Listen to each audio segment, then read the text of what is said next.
বলে মা আয়েশা, আমি একজন মদিনার নারী আপনার সঙ্গে দেখা করতে এসেছি। আল্লাহ নবীর স্ত্রী মা আয়েশা বলছেন, এ মহিলা তোমার পায়ে ওগুলো কি? বললে এগুলো তোরা। আল্লাহ নবীর স্ত্রী বলল, আমার ঘরে প্রবেশের অনুমতি তোমাকে দেব না। মহিলাটা বাইরে থেকে বলল, মা আয়েশা, কেন আপনি আমাকে প্রবেশের অনুমতি দেবেন না? মা আয়েশা বলল, শোনো মহিলা, আল্লাহর নবীকে বলতে শুনেছি আমি, যে ব্যক্তি এই রকম ঝুনঝুনি তোরা পায়ে দিয়ে চলাফেরা করবে আল্লাহ পাক তাকে জান্নাত যেতে দেবে না, এগুলো জাহান্নামে যাওয়ার হচ্ছে লক্ষণ। যাও তুমি এই তুরাগুলি খুলে আসো, আসার পরে নবীর সঙ্গে দেখা করবে। মহিলাটি বাড়ি ফিরল। বাড়ি ফিরে যাবার পরে তুরাগুলিকে খোলার পরে বুঝলেন আবারও আমার নবীর দরবারে হাজির হয়েছে। গেটের কাছে এসে খিড়কি নাড়া দিল। আল্লাহর নবীর স্ত্রী মা আয়েশা বলল, কে? বলে আমি মদিনার ওই মহিলা। মহিলাকে আপনার অনুমতি প্রদান করা হলো, দরজা খুলে দেওয়া হলো।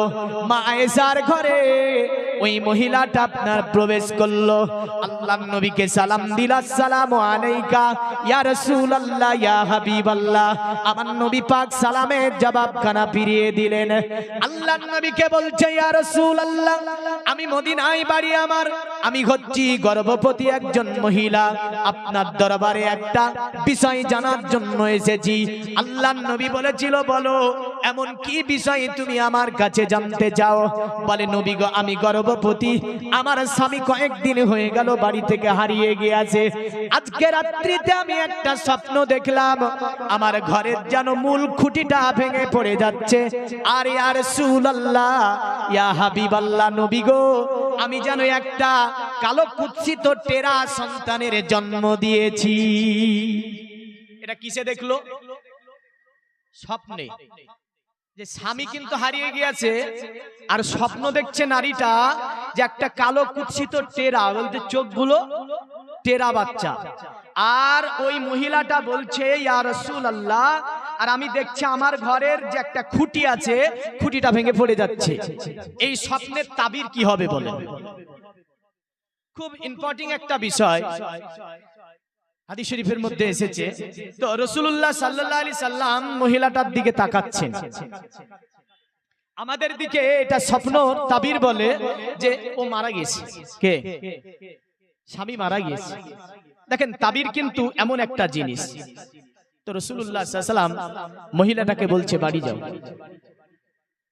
আল্লাহর নবীকে বলছে, নবী বলুন আমার স্বামী জীবিত আছে না নাই? আল্লাহর নবী বলল, যাও তোমার স্বামী জীবিত আছে। জোরে বলেন, আর একটু জোরে বলতে হবে। নারী বলছে, ইয়া রাসূলুল্লাহ, আমার স্বামী জীবিত আছে। বলে, হ্যাঁ তোমার স্বামী জীবিত আছে, আর পৃথিবীর জমিনে তুমি একটা সুন্দরতম সন্তানের তুমি জন্ম দেবে। মহিলাটা খুশি হয়ে গেল, বাড়ি ফিরে চলে গেল। কয়েকদিন পরে আবার স্বপ্ন দেখছে, সে যেন তার আপনার ঘরের একটি খুঁটি যেন ভেঙে পড়ে যাচ্ছে, আর একটা যেন কালো কুৎসিত টেরা বাচ্চার জন্ম দিয়েছে। আবার আমার নবীর দরবারে গুটি গুটি গুটি গুটি পায়ে নবীর দরবারে আসলো। দরজায় খিড়কি নাড়া দিল, ভিতর থেকে আওয়াজ দিল, মা আয়েশা। বলে, কে? বলে, আমি মদিনার ওই নারীটা এসেছি। মা আয়েশা বলল, কেন, কি এমন হয়েছে? বলে, রাসূলুল্লাহর সঙ্গে কথা বলবো। বলে, আল্লাহর নবী বাড়িতে নেই, তুমি এখান থেকে ফিরে চলে যাও। সঙ্গে সঙ্গে নারীটা বলছে, এ মা, একটু বসার জন্য অনুমতি দিলে একটু বসে থাকতাম, নবীর জন্য অপেক্ষা করতাম। মা আয়েশা তিনি বসার জন্য তাকে অনুমতি দিলেন। নারীটা বসে গেল। মা আয়েশা বলছে, নবীকে কি প্রশ্ন করার জন্য এসেছো? মহিলাটা পুরা বলল, এ মা আয়েশা, আজকে রাত্রিতে আমি স্বপ্ন দেখেছি, আমার ঘরের একটা খুঁটি যেন ভেঙে পড়ে যাচ্ছে, একটা কালো কুৎসিত বাচ্চার আমি জন্ম দিয়েছি। এর তাবিরটা কি তুমি বলতে পারবে? আল্লাহ নবীর স্ত্রী মা আয়েশা বড় চালাক চতুর, বিরাট মেধাবী ছিলেন তিনি। পুরা কোরআনের তিনি আপনার জালালুল কাদর হাফিজা ছিলেন। পৃথিবীর জমিনে সমস্ত মহিলার মধ্যে সবচেয়ে বেশি হাদিস বর্ণনা করেছেন যিনি, তিনি হচ্ছে আয়েশাতুল হুমায়রা। হযরত আবু বকর থেকে নিয়ে, আলী শেরে খোদা থেকে নিয়ে, আব্দুল্লাহ বিন জুবাইর থেকে নিয়ে, ওমরে ফারুক আজম থেকে নিয়ে পৃথিবীর জমিনে বড় বড় সাহাবীরা আল্লাহর নবীর স্ত্রী মা আয়েশার কাছে মশলা জিজ্ঞাসা করত। আল্লাহুম্মা সাল্লি আলা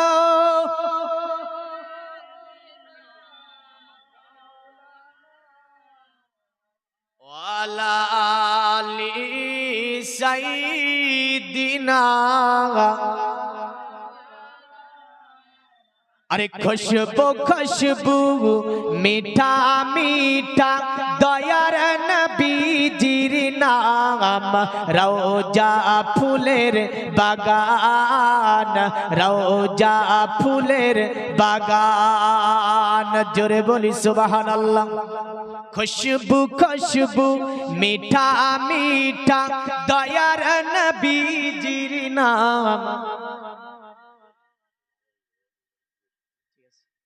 रौजा फुलेर बागान, रौजा फुलेर बागान। मदीना शरीफेर ओली गलिते कतई ना धूमधाम, रौजा फुलेर बागान, रौजा फुलेर बागान। जोरे बोली सुबहानाल्लाह। কত জোরে বলছে দেখেছেন? মানে কোনো জাজবা মোহাব্বত ভালোবাসা এগুলো কিছুই নাই। কারণ মোহাব্বত লাগবে, ভালোবাসা লাগবে হাদিস ও কোরআন শোনা এবং বলার জন্য। ভালোবাসা ছাড়া এগুলি হয় না। আরে ফতেপুরের অলি গলিতে, জোরে জোরে জোরে, আজকে গলি গলি খুব ধুমধাম না? ফতেপুরের অলি গলিতে কতই না ধুমধাম, রৌজা ফুলের বাগান, রৌজা ফুলের বাগান। अल्लाह अल्लाह नूरी ताजल्ला चमकाई पियार गलिते, दयार नबीजिर गलिते, दयार नबीजिर गलिते। अल्लाह अल्लाह नूरी ताजल्ला चमकाए पियार गलिते, नूर नबीजिर गलिते, नूर नबीजिर गलिते। बाजी में नूरानी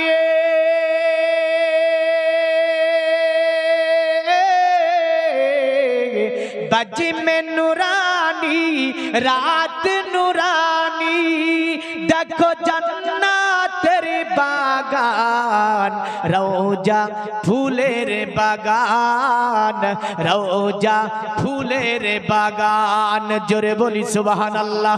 अल्लाह नबीर स्त्री मायसा তিনি তাবির করছে, শোনো নারী, তোমার স্বামী দুনিয়াতে বেঁচে নাই, তোমার স্বামী মারা গিয়েছে। মহিলাটা বলছে মায়েশা, একই স্বপ্ন আমার নবী তাবির করলো যে তোমার স্বামী দুনিয়ার জমিনে বেঁচে আছে, আর ওগো মা তুমি বলছো স্বামী দুনিয়ায় বেঁচে নাই। মায়েশা বলে, শোনো নারী, যদি তুমি সত্যকারী এই স্বপ্ন দেখে থাকো, রাত্রি অবস্থায় তোমার ঘরের সম্মুখের একটা খুঁটি ভেঙে গিয়েছে, আর তুমি একটি কালো কুৎসিত বাচ্চার জন্ম দিয়েছো, যে বাচ্চাটা হচ্ছে টেরা। এ নারী, আমি আয়েশা বলছি, পৃথিবীর জমিনে তুমি একটা মরা সন্তান জন্ম দেবে, কারণ ওই সন্তানটা জন্ম হওয়ার পরে সন্তানটি দুনিয়াতে জীবিত থাকবে না। নারীটি আপনার ঝরনয়নে কাঁদতে লাগলো। একই স্বপ্ন রাসূলুল্লাহকে জিজ্ঞাসা করলাম, নবী বললেন, যাও তোমার স্বামী বেঁচে আছে, পৃথিবীতে তুমি একটা সুন্দর সন্তানের জন্ম দেবে। আর ওই স্বপ্নের তাবিরে মায়েশা বলল, নারী তুমি চলে যাও, কারণ পৃথিবীতে তোমার স্বামী বেঁচে নাই। এবার কি করবেন? নবীর স্ত্রী তাবির দিচ্ছে বেঁচে নাই, আর নবী তাবির দিচ্ছে বেঁচে আছে। আজানটা হয়ে যায়। এটা কিন্তু গল্প কাহিনী না, হয়তো ভাবছেন গল্প কাহিনী। আমি হাদিসের নামগুলো বলে দিয়েছি, কোন কোন হাদিসে আছে হাদিসটা। আমাদের এখনো জাস্ট টাইমই নাও, জামাত 8:30 জামাত।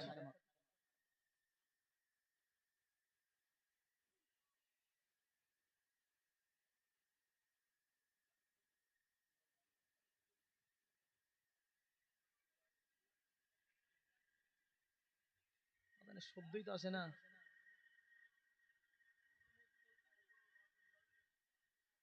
আমাদের শব্দ পাচ্ছেন?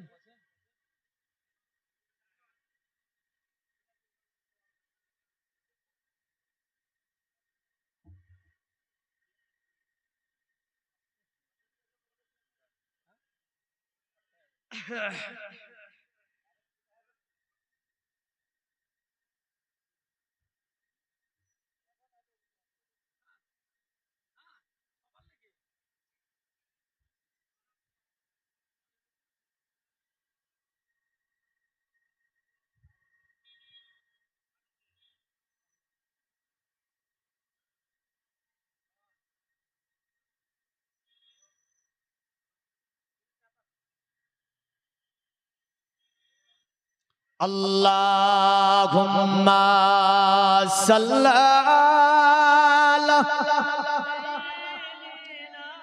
মাওলানা মুহাম্মাদ ওয়া আলা আলিহি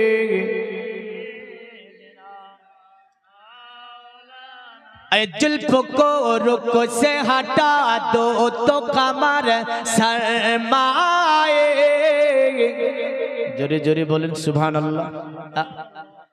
কারণ বক্তৃতা আমাদের একটা জিনিস আছে কি জানেন, মানে গলাটাকে গরম করতে আধা ঘন্টা টাইম লেগে যায়। अरे जुल्फ़ों को रुख से हटा दो तो कमर शर्माए, मुस्कुरा दो तो अंधेरों में शहर हो जाए। जोरे बोली सुभान अल्लाह। ঘটনা মনে আছে তো? খুব সংক্ষিপ্ত টাইম, তাই এদিক ওদিক যাচ্ছি না। মায়েশা বলছে যাও তোমার স্বামী মরে গেছে, আর রাসূলুল্লাহ তাবির করে দিয়েছে তার আগে যে তোমার স্বামী বেঁচে আছে। আল্লাহর নবী বাড়ি ফিরলেন, মহিলাটা অজান্নে বসে বসে কাঁদছে। আমার নবী বলছে কি ব্যাপার মা, তুমি এমন করে কেন কাঁদো? বলে ইয়া রাসূলুল্লাহ, আপনি তাবির দিয়েছিলেন আমার স্বামী বেঁচে আছে, দুনিয়ার জমিনে আমি একটি সুন্দর সন্তানের জন্ম দেব, কিন্তু একই স্বপ্ন আজকে আমি দেখেছি। আমি আয়েশাকে জিজ্ঞাসা করেছি, আয়েশা বলছে আমার স্বামী মরে গিয়েছে, আমি একটা মরা সন্তান জন্ম দেব। আল্লাহর নবী আয়েশাকে বলছে আয়েশা, আয়েশা কে বলেছে তোমাকে তাবির দিতে? মায়েশা নবী পাকের দিকে তাকিয়ে বলছে ইয়া রাসূলুল্লাহ, ইয়া হাবিবাল্লাহ, নবী গো, আপনার কাছ থেকে যা আমি জ্ঞান পেয়েছি ওই জ্ঞান থেকে আমি দেখলাম পৃথিবীর জমিনে এই স্বপ্নের তাবির এটাই হবে যে তার স্বামী মারা গিয়েছে এবং পৃথিবীতে একটা মরা বাচ্চার জন্ম দেবে। আল্লাহর নবী আয়েশাকে জোরে একটা ধমক দিয়ে বলছে আয়েশা, আমি রাসূলুল্লাহ সেই দিন দেখছিলাম যখন ওই মহিলা আমার সম্মুখে বর্ণনা করলো, রাত্রে এই স্বপ্ন আমি দেখেছি, আমি রাসূল দেখতে পাচ্ছিলাম তার স্বামী মারা যাবে, দুনিয়াতে একটি সে কালো বাচ্চার জন্ম মরা বাচ্চার জন্ম দেবে, কিন্তু আমি নারীটার দিকে তাকিয়ে আমি রাসূলুল্লাহ বড় ব্যথা পেয়েছিলাম, আমি নবী বড় কষ্ট পেয়েছিলাম, তাই আমার আল্লাহকে বলে তার স্বামীর হায়াতকে বানিয়ে নিয়েছি এবং আমি আমার আল্লাহকে বলে ওই নারীর জন্য একটা সুন্দরতম বাচ্চার ব্যবস্থা করে দিয়েছি। আরো জোরে বলবেন না? তো নবী নারীর পেটে কি বাচ্চা আছে আল্লাহর নবী দেখতে পাই, ওই তার স্বামী মারা যাবে কি যাবে না এটাও আমার আল্লাহ নবীকে দেখায় না, দেখায় না? তার তাকদীরে কি লেখা আছে আমার নবীকে দেখায় না, দেখায় না? তো নবী জিনারা হয় আল্লাহকে বলে একটা বান্দার হায়াত পর্যন্ত বেড়ে দিতে পারে। জোরে বলেন সুবহানাল্লাহ। হায়াত কমে দিতেও পারে, দেখা যাচ্ছে যে আপনার মরা বাচ্চা জিন্দাও করে দিতে পারে না, পারে না? পারে। তাহলে নবীগণকে প্রথম আমাদের চিনতে হবে যে নবীগণ কি। যদি নবীগণকে আপনি আমি চিনতে না পারি তাহলে কিন্তু নামাজ, রোজা, হজ, যাকাত যাই বলেন না কেন, ঝামেলা আজ থেকে 1500 বছর আগে যদি দেখেন, ঝামেলা ইসলামে ছিল না? ছিল না? হাদিস শরীফে যদিও আছে খাইরুল উমুরে কারুনি কারনি সুম্মাল্লাযিনা ইয়ালুনাহুম সুম্মাল্লাযিনা ইয়ালুনাহুম। রাসূলুল্লাহ বলছে উত্তমতম জামানা হচ্ছে আমার এই জামানাটা, তারপরের জামানা হচ্ছে সুম্মাল্লাযিনা ইয়ালুনাহুম, অতঃপর যারা সাহাবীদেরকে দেখলো তাবিনদের জামানা, অতঃপর নবী বলছে সুম্মাল্লাযিনা ইয়ালুনাহুম, অতঃপর ওই সাহাবী তাবিদেরকে যারা দেখলো তাবিনদের, এই তিনটি সময়কে রাসূলুল্লাহ উত্তম বলেছে। জোরে বলেন। কিন্তু ঝামেলা যদি দেখতে যান দেখতে পাবেন আজ থেকে 1500 বছর আগে লা ইলাহা ইল্লাল্লাহতে কোনো ঝামেলা ছিল না, ঝামেলা ছিল মুহাম্মদুর রাসূলুল্লাহতে। আল্লাহর নবী লা ইলাহা ইল্লাল্লাহ বলল, আবু বকর বলল ঠিক আছে, আবু জেহেল বলল ঠিক আছে। আল্লাহর নবী মুহাম্মদুর রাসূলুল্লাহ বলল, আবু বকর বলল ঠিক আছে, আবু জেহেল বলল ঠিক নাই। কি বলল? ঠিক নাই। তাহলে মুহাম্মদুর রাসূলুল্লাহতে ঝামেলা লাগিয়েছিল আজ থেকে 1500 বছর আগে। আজও যদি দেখতে যান ঝামেলা তো মুহাম্মদুর রাসূলুল্লাহ।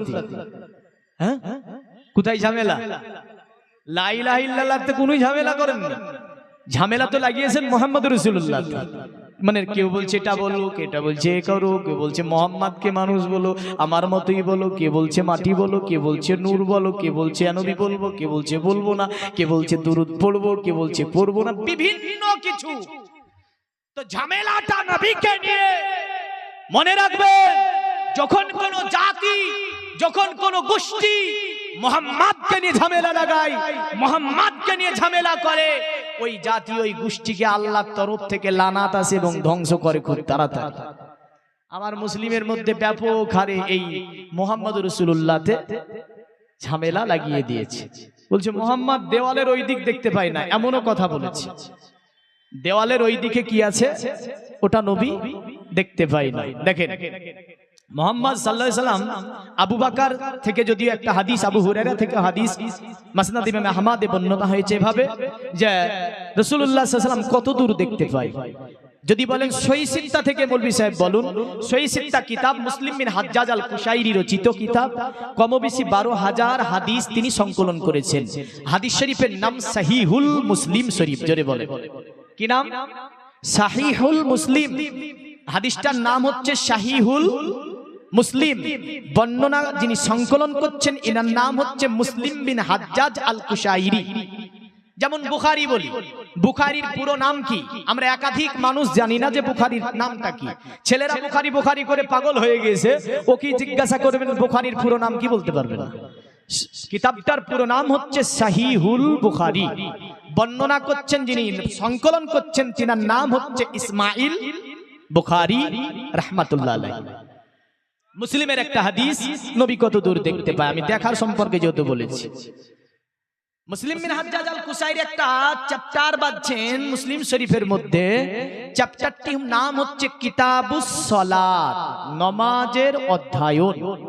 নামাজের অধ্যায়ন। নামাজ শুরু হয়ে যাবে কিছুক্ষণের মধ্যে, আপনারা চলে যাবেন না। আমরা আর 8:30 আজান দিয়ে আমরা জামাত করব, 10 মিনিট আগে আজান হবে। দেখেন তাতে হাদিস বর্ণনা হচ্ছে, নবী পাকের সাহাবীরা আমার নবীর পিছনে নামাজ পড়লেন, নামাজ থেকে ফারিগ হয়ে গেলেন। আল্লাহর নবী সাহাবীরা আপনার নবী নামাজ থেকে ফিরে বলছে, আমার সাহাবীরা যখন আমার পিছনে তোমরা দাঁড়াবে, কিয়ামগুলো ঠিক করে করবে, তোমরা তাহরিমা ঠিকভাবে বাঁধবে। যদি আমাদের মসজিদে যাবার পরে এখন একদিক থেকে আপনার তাকায় মনে হয় যে একটা ঢেলার ভুঁই। কিসের ভুঁই? ঢেলার ভুঁই। মানে একজন হাত মেরেছে গলার নিচে, বুঝলেন? হ্যাঁ, গলার নিচে একবারে এভাবে ধরেছে আছে। আরেকজনা বলছে না গলার নিচে হবে না, একটু নিচে হবে, বুকের উপরে ধরেছে। আরেকজনা বলছে বুকের উপর হবে না, পেটের উপরে বাঁধতে হবে। পেটের উপরে। আরেকজন বলছে না পেটের উপরে, নাভির নিচে হবে। কোথায় হবে? নাভির নিচে। নাভির নিচে হাত বাঁধা কম বেশি 12 থেকে 13টি হাদিস সহিহ আছে, জোরে বলে। একটা নয়, 12 থেকে 13টা হাদিস নাভির নিচে হাত বাঁধা সহিহ আছে। বুকের উপরে হাত বাঁধা, সিনার উপরে, পেটার উপরে যতটা হাদিস সহিহ আছে তার চেয়ে বেশি হাদিস সহিহ আছে নাভির নিচে। এই কারণে বিশ্বের জমিনে নাভির নিচে হাত বাঁধা মানুষই বেশি। সুবহানাল্লাহ। বুঝা গেল? মশলাটা ক্লিয়ার হলো তো? যে বুকের উপরে হাত বাঁধা, পেটের উপর হাত বাঁধা, নাভির নিচে হাত বাঁধা, সবচেয়ে সহিহ হাদিস কোনটা বেশি আছে যদি বলেন তো নাভির নিচে হাত বাঁধা সহিহ হাদিসই বেশি। যদি আপনি পেটের উপর হাত বাঁধা 3টি হাদিস সহিহ পান, নাভির উপর হাত বাঁধা 9টি 6টি হাদিস বেশি পাবেন, জোরে বলেন। কম বেশি বলেছি 13টি হাদিস, তাহলে নাভির নিচে হাত বাঁধা এটাই বেশি সহিহ হাদিস আছে। এই কারণে নাভির নিচে হাত ইমাম আজম আবু হানিফা বলেছে নাভির নিচে বাঁধতে হবে। তাহলে এ নিয়ে কোনো ঝামেলা আছে? ঝামেলা করবেন? হ্যাঁ। তো তাকালে মনে হবে যে একদম ঢেলার হুই, বুঝলেন? একজন এখানে বেঁধেছে, একজন এখানে, একজন এখানে, একজন এখানে। তো তাকিয়ে দেখলে তো মনে হবে যে ঢেলার হুই চলছে, কিন্তু আমার দাদু পদ্দাবুদের জামানায় হাত একই জায়গায় বেঁধেছে, তাই না? হাত কোথায় বেঁধেছে সব তাকালে একই লেভেলে ছিল হাত, কিন্তু এখন হাতে একই লেভেলে নেই। তাহলে রাসূলুল্লাহর পিছনে যখন সাহাবীরা নামাজ পড়ছে তো নবী বলছে হাত ঠিক করে বাঁধো। মানে কেউ হাত বাঁধে, খুলে, মাথা চুলকায়, পা চুলকায়, আবার খুলে, তাহরিমা ছাড়ে। আল্লাহর নবী বলল, শোনো সাহাবীরা, আমি নবী পাক যখন নামাজে রত থাকি, সিজদার মাধ্যমে আমি তোমাদের অতএব রুকুগুলোকে দেখতে পাই, আমি নবী পাক তোমাদের কিয়ামগুলোকে দেখতে পাই, আমি নবী তোমাদের সিজদা দেখতে পাই। এ আমার সাহাবীরা, আমার পিছনে যখন নামাজ পড়বে, নামাজটা ঠিকভাবে আদা করবে। খবরদার তোমরা আমার পিছনে বারবার তাহরিমা খুলিবে না, পাগুলোকে এদিক ওদিক করিবে না। রুকু যেমন করে আমি নবী শিখিয়ে দিয়েছি এমন করে রুকু করবে। আচ্ছা বলেন তো, ইমাম সামনে থাকে নাকি পিছনে থাকে? কোথায়? ইমাম থাকে সামনে, পিছনে মুক্তাদি কি করছে দেখা যায় না, কিন্তু নবী নিজে বলছেন আমি তোমাদের সিজদাও দেখতে পাই, তোমাদের তাহরিমা দেখতে পাই। বুঝা গেল নবী সামনে যত দূর দেখে, আমার নবী পিছনে তত দূর দেখে, আমার নবী ডানে যত দূর দেখে, আমার নবী বামেও তত দূর দেখে, আমার নবী উপরে যত দূর দেখে, আমার নবী নিচেও তত দূর দেখে। জোরে বলেন সুবহানাল্লাহ। যদি বলেন মৌলভী সাহেব এই মর্মে কি আপনি কোন হাদিস আরো দিতে পারবেন? চলুন মিশকাত শরীফের হাদিস। আল্লাহর নবী দোয়া করছে, আয় আমার আল্লাহ পাক, আল্লাহুম্মা জাআলহু নূরা, আয় আমার আল্লাহ পাক আপনি আমার সারাপা নূর তৈরি করে দিন। ওয়া আন আমিনি নূরা, ওয়া আন সামালি নূরা, ওয়া মিন ফাওকি নূরা, ওয়া মিন তাতি নূরা। আয় আমার আল্লাহ আপনি আমার ডানে নূর তৈরি করে দিন, আপনি আমার বামে নূর তৈরি করে দিন, আপনি আমার সামনে নূর তৈরি করে দিন, আপনি আমার পিছনে নূর তৈরি করে দিন, আপনি আমার উপরে নূর তৈরি করে দিন, আপনি আমার নিচে নূর তৈরি করে দিন। জোরে বলেন সুবহানাল্লাহ। এই কারণে পৃথিবীর সব মুহাদ্দিস বলেছেন নবীর চতুর্দিক নূর, নূর, নূর আলা নূর, কারণ নবী আমার চতুর্দিকে সমানভাবে দেখতে পাই। জোরে বলেন সুবহানাল্লাহ। আবু বকর থেকে একখানা বর্ণনা এমন পাওয়া যায়, আবু বকর তিনি বলেন আমরা সফরে ছিলাম, আল্লাহর নবী আমাদেরকে বলল, আমার সাহাবীরা সামনে যে ওই পাহাড়টা দেখতে পাও, সাহাবীরা বলছে হ্যাঁ ইয়া রাসূলুল্লাহ পাহাড়টা দেখতে পাই। নবী বললেন পাহাড়ের বিপরীত দিকে তোমরা চলে যাও, দেখবে একটা কালো কুৎসিত চেহারা হাবশি রঙের গোলাম মাথায় এক কলসি পানি নিয়ে মনিবের বাড়ির দিকে যাচ্ছে, ওই গোলামটাকে ধরে আমার দরবারে নিয়ে এসো। সাহাবীরা বর্ণনা করে পাহাড়ের বিপরীত দিক আমরা দেখতে পাই না, কিন্তু নবী দেখতে পায়। এমনও বলে তাই কালো রঙের গোলাম, আমরা তাকে হাজির করলাম, ওই হাবশি গোলামটা ছিল, মানে সাহাবীদের বিশ্বাস এটাই, আমার নবী পাকের চোখের জ্যোতিকে পৃথিবীর কোন গার্ড আমার নবী পাকের চোখের জ্যোতিকে গার্ড করে দিতে পারে না, পৃথিবীর কোন বস্তু আমার নবীর চোখের জ্যোতিকে রাত করে দিতে পারে না। আল্লাহর নবী চতুর্দিকে সমানভাবে দেখতে পায়। এবার যদি বলি যে আপনাকে আমাকে দেখতে পাচ্ছে কিনা, এই হাদিস আছে রাসূলুল্লাহ সাল্লাল্লাহু আলাইহি ওয়াসাল্লাম মদিনা থেকে কত দূর দেখতে পায়, গুম্বাদে খাজরা থেকে কত দূর দেখতে পায়। তো গুম্বাদে খাজরা থেকে রাসূলুল্লাহর উপরে যখন কোন ব্যক্তি দুরূদ শরীফ পড়ে, আল্লাহুম্মা সাল্লি আলা সাইয়্যিদিনা মাওলানা মুহাম্মদ আলা আলি সাইয়্যিদিনা মাওলানা মুহাম্মদ সাল্লাল্লাহু আলাইহি ওয়াসাল্লাম, নবী আমার বলে ও কথা আমি নিজে কানে শুনতে পাই এবং উম্মতকে দেখতে পাই। জোরে জোরে জোরে। আরে নবীর হন, তবে নবী আপনার হয়ে যাবে। আর যদি বলেন না নবীর হব না, তবে কিন্তু নবীকে পাওয়া সম্ভব নয়। রুহানি মাগফিরাতি জলসা আর বাড়াবো না, একটা দোয়া পড়ে দেব। রাসূলুল্লাহ সাল্লাল্লাহু আলাইহি ওয়াসাল্লাম মুসলিমের হাসিয়ার মধ্যে যদিও আমরা বর্ণনাগুলি অনেক সাহাবী থেকে দেখতে পাই, তবে ফাতেমা থেকে একটা ছোট্ট বর্ণনা বলি। মা ফাতেমা বলেছেন, ঠিক আছে, রাসূলুল্লাহ সাল্লাল্লাহু আলাইহি ওয়াসাল্লাম বলেছে, আল্লাহর নবী বলেছে যে গোরস্থান ময়দানে তোমরা একটা দোয়া পড়ো। জোরে বলেন। আর একটা দোয়া বলবো, মিশকাত শরীফ আবু মুসা আশারি হযরত আবু হুরায়রা মায়েশা থেকে বর্ণনা আছে। রাসূলুল্লাহ বলেছে একটা দোয়া তোমাদেরকে বলে দেব, তো দুনিয়ার জমিনে কোনো দিন কাত্তরে কোনো পরিবার অভাব অনটনে পড়বে না। জোরে বলে। কিন্তু দোয়াগুলো আমরা জানি না, আমরা ওয়াজ শুনি কিন্তু দোয়া শিখি না। মা ফাতেমাকে রাসূলুল্লাহ বলেছিল, ফাতেমা এই দোয়াটা বেশি বেশি পড়বে। আল্লাহুম্মা ফাতিরাস সামাওয়াতি ওয়াল আরদি আলিমুল গায়বি ওয়াশ শাহাদাতি ওয়ার রহমানুর রহিম। আল্লাহুম্মা ইন্নী আহিদু ইলাইকা ফি হাযিহিল হায়াতিদ দুনিয়া ওয়া শাহাদু আল্লা ইলাহা ইল্লা আনতা ওয়াহদাকা লা শারীকা লাকা ওয়া শাহাদু আন্না মুহাম্মাদান আবদুকা ওয়া রাসূলুকা ফালা তাকালনি ইলা নাফসি ফা ইন্নাকা ইন তাকালনি ইলা নাফসি তুকাররিবনি ইলা শাররি ওয়া তুবাইদ মিনাল খায়রি ওয়া ইন্নী লা তাকিলু ইল্লা বিরহমাতিকা ফাজআলনি ইনদাকা হাদান তুআফিহি ইলা ইয়াউমিল কিয়ামা ইন্নাকা লা তুখলিফুল মিয়াদ। ওয়া সাল্লাল্লাহু তাআলা আলা খায়রি খালকিহি মুহাম্মাদি ওয়া আলা আলিহি ওয়া সাহাবিহি আজমাইন বিরহমাতিকা ইয়া আরহামার রাহিমিন। বহুত ফজিলাত হাদিসের বর্ণনা হয়েছে, এর মধ্যে একটা ফজিলাত যদি কোনো কবর আযাব হয় আর আযাবগ্রস্ত ব্যক্তির কানে যদি এই দোয়া পৌঁছে যায়, আল্লাহর নবী বলছেন যদি ওই ব্যক্তি কেবলমাত্র মুশরিক কাফের হয়ে না যায়, তাহলে আল্লাহর ওই দোয়া তার কানে পৌঁছাতি কবরে আযাব মাফ করে দেবে। জোরে বলে। 99টি ফজিলাত সম্পন্ন একটি দোয়া অবশ্যই পড়বেন প্রতিদিন কমসে কম 10 বার। হাদিস খানা যদি দুই রকম ভাবে আমরা দেখতে পেয়েছি। একটা হাদিসে আছে লা হাওলা ওয়ালা কুওয়াতা ইল্লা বিল্লাহ। রাসূলের সাহাবী বলেছে, রাসূলুল্লাহ বলেছে যে ব্যক্তি 10 বার কন্টিনিউ ভাবে প্রতিনিয়ত এই দোয়াটা পড়বে, তার সংসারে জীবনে কোনোদিন অভাব হবে না। সুবহানাল্লাহ বলবেন না? হ্যাঁ, কোন নারীকে যদি স্বামীতে মারে, ওই ব্যক্তি যদি প্রতি কন্টিনিউ ভাবে এই দোয়াটা পড়তে থাকে, স্বামী কোনোদিন মারবে না। আল্লাহর নবী বলেছেন 99টা রোগ থেকে আল্লাহ পৃথিবীতে হেফাজত করবে, যে দোয়াটাই সেটা হচ্ছে লা হাওলা ওয়ালা কুওয়াতা ইল্লা বিল্লাহ। আল্লাহর নবী যদিও আরেকটা হাদিসে বলেছেন পৃথিবীর জমিনে তোমরা বেশি বেশি করে লা হাওলা ওয়ালা কুওয়াতা ইল্লা বিল্লাহিল আলিয়্যিল আযীম লা ইলাহা ইল্লা আনতা সুবহানাকা ইন্নী কুনতু মিনাজ জালিমিন পড়তে থাকো। আমি রাসূল বলছি পৃথিবীতে সব ধরনের মুসিবত থেকে আল্লাহ তোমাদের হেফাজত করবে। জোরে বলেন। কিন্তু এগুলো আমরা শিখবো না। বলে মৌলভী সাহেব ওয়াজ করেন, হ্যাঁ মৌলভী সাহেব ওয়াজ করবে, আপনি শিখবেন না, কিচ্ছু পাবেন না, কিচ্ছু হবে না। এই যে ছোট ছোট জিনিসগুলো আজকে একটা আমল দিলাম, বড়টা তো মুখস্থ করতে পারবেন না। কি পড়বেন প্রতি কন্টিনিউ নামাজের পরে? লা হাওলা ওয়ালা কুওয়াতা ইল্লা বিল্লাহ।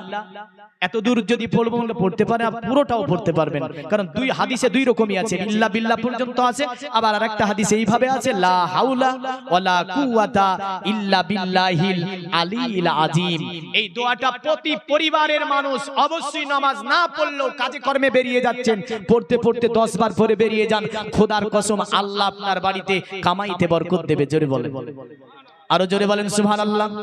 ব্যবসা বাণিজ্য শুরু করছেন, দোকান খুলছেন, 10 বার পড়ে নেন লা হাওলা ওয়ালা কুওয়াতা ইল্লা বিল্লাহ। মোটরসাইকেল চাপছেন, 10 বার পড়ে নেন, খোদার কসম আল্লাহকে হেফাজত করবে, অ্যাক্সিডেন্ট হবে না। জোরে বলেন। কে হেফাজত করবে? আল্লাহ হেফাজত করবে। তা নাই নতুন গাড়ি নিয়েছে আর চুলের কাটিং এ আলাদা দিয়েছে, যা দাঁত মুখ ভেঙে পড়ে আছে।